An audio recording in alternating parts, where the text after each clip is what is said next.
이번 보고서는 LG화학과 LG에너지솔루션입니다. 자, LG화학 같은 경우에 4분기 매출이 10조, 거의 11조죠. 네. QOQ로 3%, 그 다음에 YOY 대비로는 22% 성장을 했고요. 영업이익은 7,478억으로 QOQ로는 거의 3%, YOY는 528% 올랐습니다. 자, 하지만 컨센서스 대비해서는 하회를 했고요. 이 부분에서는 여러 가지로 좀 끊어서 봐야 되는데, 첫 번째, 석유화학 부분에서는 전기 보수 및 운임 상승에 따라서 수익성이 악화가 되었고, 첨단 소재 부분에서는 차량용 반도체가 쇼티지가 나면서 양극재 물량 축소로 이익이 크게 감소하였고, 그다음에 생명과학 부분에서도 이 부분은 오히려 휴미라라는 신제품이 출시가 되면서 사상 분기 최대 매출을 달성을 했습니다. 그다음에 파만농이라는 것은 원료가 상승에도 불구하고 작물보제 및 비료, 출하 확대 등 전년 동기 대비 매출, 수익성이 개선이 됐습니다. 자, 마지막으로 자회사로 인식되고 있는 LG 에너지 솔루션은 EV용, 원통형 전지, 그 다음에 IT용 전지 등에서 수요가 증가하면서 일회성 충당금 소거로 흑자 전환을 진행을 됐습니다. 자, 배터리 소재 내재화 속도가 빠르다고 나와 있고요. 분리막 또한 유럽 증설, 그 다음에 미국 현지 공장을 검토하고 있고, CNT 도전제, 그 다음에 방열 접착제, 그 다음에 음극 바인더, 현재 매출 규모의 3배를 늘릴 계획을 갖고 있고, NCT는 현재 능력 대비 5배 이상을 확대한다고 나와 있습니다. 음극재 성능 개선을 위해서 퓨어 실리콘 등에서도 연구를 진행 중입니다. 그래서 약간은 여기서 모멘텀은 퓨어 실리콘이라는 걸 혹시 취급하고 있는 기업이나 만들어내고 있는 업체가 있지는 않은지를 좀 찾아봐야 될 것 같아요. 그래서 제가 여러분들을 위해서 찾아봤는데, 올해 1월 20일 기사로 대주전자재료가 이 퓨어 실리콘 자체를 개발한다고 하니까요. 대주전자도 이따가 아마 차트를 한번 더 보도록 하겠습니다. 이 부분에 있어서 또 좋을 것 같고, 또 CNT 도전제 같은 경우에는 나노신 소재가 좀 있죠.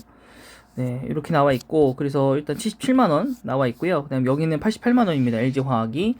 예, 대폭 하회하였다. 그래서 매출액은 마이너스 16%, 그 다음에, 아닌가요? 당사 추정치와 컨센서스를 이만큼씩 하회를 하였다. 라고 되어 있고, 여기 이제 ABS라든가, 그 다음에 MB 라텍스 같은 이런 주요 제품의 스프레드가 축소된 영향도 있고, 또 올림픽을 앞두고 또 수요 이제 위축도 있고 유가 상승하면서 스프레드 축소가 좀 있었다라고 나와 있습니다. 그래도 GM 리콜 충당금과 일회성 비용을 제외하면 QOQ로서는 203%가 올랐다라고 나와 있고요. 신규 설비 증설로 고정비 부담도 있고, 또 비연동 메탈 가격 상승에 대한 원가 부담도 있었기 때문에 네, 지금 이렇게 좀 주가가 좀 부진하다라고 되어 있고, 여기는 오히려 98만 원인데 사실 내용은 별게 없습니다. 그래서 98만원 이 가이던스는 이미 기존 대비를 이미 너무 높게 추정치를 잡아놨기 때문에 기존 대비 18% 깎은 모습이고요. 그 다음에 마지막 여기는 100만원인데, 여기는 사실 뭐 전에 얼마로 뭐 주가를 뭐 잡아놨는지 모르겠지만, 사실 뭐 그만한 모멘텀은 있어 보이진 않습니다. 네, 뭐 그래도 뭐 프리미엄 좀 받아야 된다 뭐 이렇게 나와 있기는 한데요. 어쨌든 지금 이제 시장에서는 LG화학 안에 LG에너지솔루션이 있었는데, 이것이 어쨌든 자회 물적 분할을 했고, 또 결론은 이게 상장을 해버렸기 때문에 여기에 투자하는 것이 좋은 것이지 여기에 투자하기 좋은 것은 아니라서, LG화학이 아무리 LG에너지솔루션을 보유하고 있더라도, 연결 자회사로 인식을 하고 있더라도 시장에서는 그 부분은 좀 프리미엄 좀 빼야 되지 않나 라고 판단이 듭니다. 그래서 저는 100만원, 98만원 좀 제외하고요.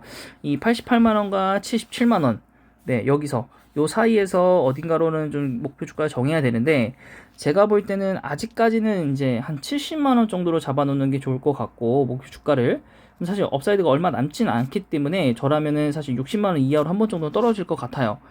네, 그리고 나서 좀 이번 연도 상반기가 좀 지나고 하반기에 들어서면서 저는 오히려 좀 그 다음부터 좋아질 거라고 좀 보고 있는데, 네, 일단은 LG화학은 그 정도로만 좀 말씀드리고요. 그 다음에 LG에너솔루션도 같이 보고서가 오랜만에 나왔는데, 자, 4분기 매출은 4.4조이고요. 그 다음에 영업이익은 760억 흑전을 했습니다.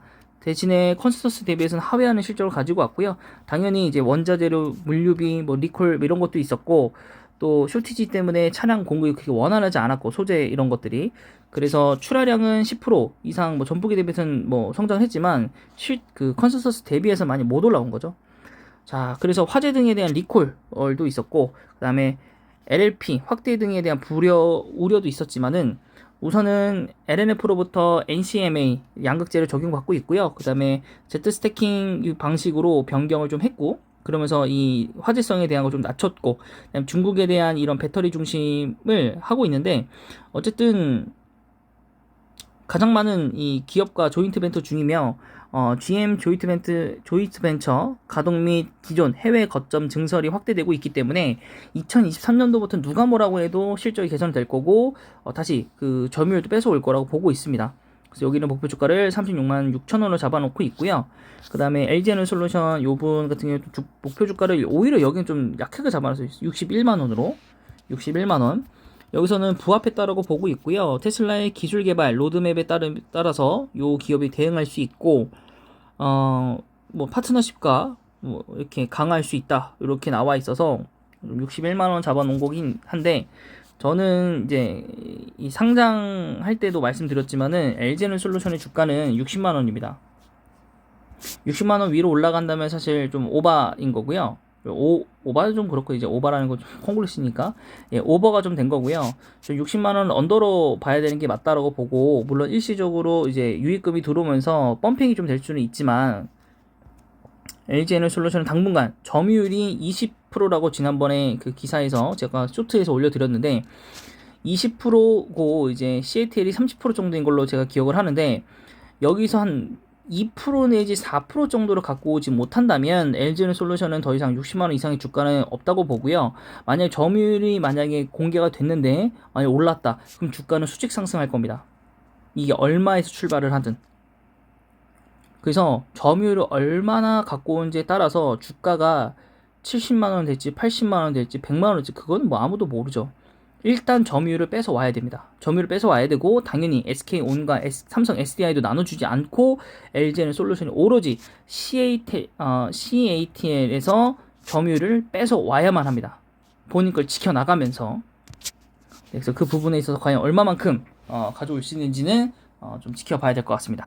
자, LG화학 같은 경우는 1% 떨어졌습니다. 주가상으로 보면 네, 거의 바닥권에 다시 다가왔고요. 네, 주봉상으로도 되게 위태한 지금 주가 상황인 거죠. 여기서 바닥을 깨고 내려갈 수도 있는 겁니다. 내려간다면 솔직히 어디까지 내려갈지는 잘 모르겠습니다. 어디까지 내려갈지 모르겠고 저는 말씀드렸지만은 70만원 정도 잡고 있다고 했잖아요. 업사이드 많지 않다고. 그래서 저는 50만원까지 본다고 하면 사실 딱 여기까지입니다.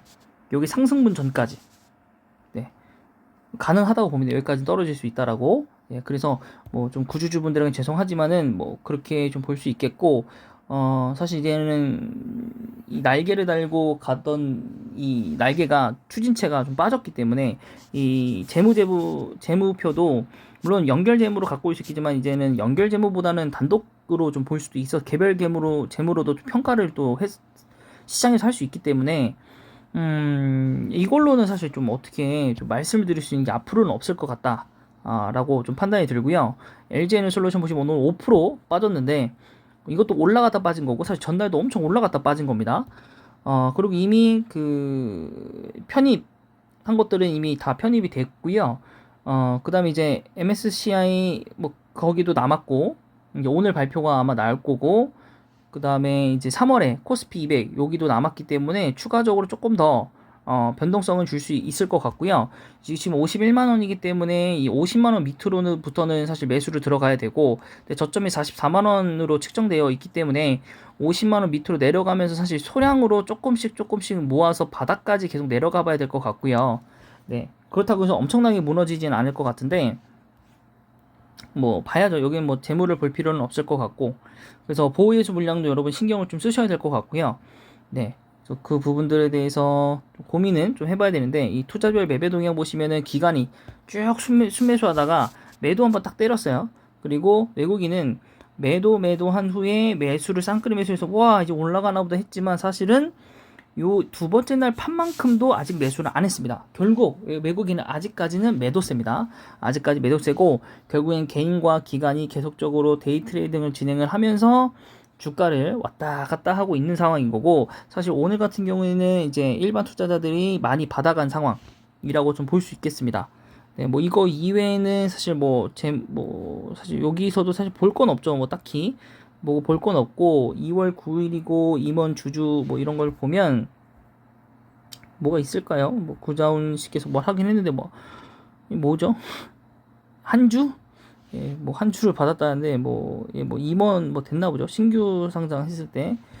네, 뭐 어쨌든 뭐 그렇게 됐고, 뭐 나머지는 뭐 볼 게 없습니다. 네, 그래서 추가적으로 좀 더 시간 경과를 두고 보시면서 LG 화학도 마찬가지고 LG 에너솔루션도 마찬가지고 좀 비교해 가시면서 저점이다 싶은 상황에서 소량으로만 매수를 하시는 걸 추천해 드립니다.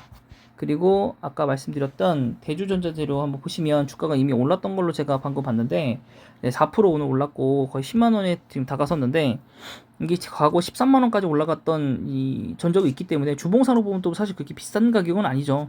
그래도 이 7만 원 올라갈 때 못 잡은 것이 좀 아쉽고, 지난번에 이 떨어졌을 때 못 잡은 거 좀 아쉽죠. 그래서 앞으로도 뭐 3월 이럴 때도 아직 상반기에는 사실 여러분들 아시겠지만 계속 차량 쪽에 보고서를 읽어보시고 제 걸 들으신 분들 아시겠지만, 하반기를 가야지 차량들이 많이 나올 거기 때문에 그 전까지는 좀 지체될 수 있고, 또 우려와 공포심을 이용해서 이제 뭐 외국인이나 기관에서 언론 플레이를 해놓고 다운이 될 수 있거든요. 또 오늘 또 아까 보니까 또 어디서 주차장에서 전기차가 폭발하면서 화재 사건이 일으켰는데, 뭐 이런 것들도 이제 되면서 주가가 출렁거릴 수 있기 때문에 그런 기회를 노려서 대주전자재료를 매수를 좀 하면 괜찮지 않나 싶고요. 그래서 저는 한 8만 원부터 7만 5천 원권에 들어오시면 매수하는 거 추천해 드리고, 뭐 업사이드는 뭐 그냥 쭉 봅니다.